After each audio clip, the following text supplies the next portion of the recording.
আসসালামু আলাইকুম, কেমন আছেন সবাই? গতকালকে ভিপি নূরের উপরে যে একটা হামলা হইল, এই জিনিসটা খুবই বর্বরোচিত একটা কাজ হইছে। এটা কোনোভাবেই মেনে নেওয়া যায় না।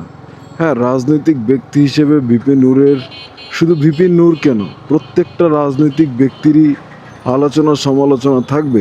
কোনো রাজনৈতিক ব্যক্তি সমালোচনার ঊর্ধ্বে না। কিন্তু ভিপি নূরের যে ব্যাপারটা, তাকে সমালোচনা করবেন, আমিও সমালোচনা করি, আপনি করবেন, সবাই করবে। গণতান্ত্রিক দেশের মজাই হচ্ছে এটা।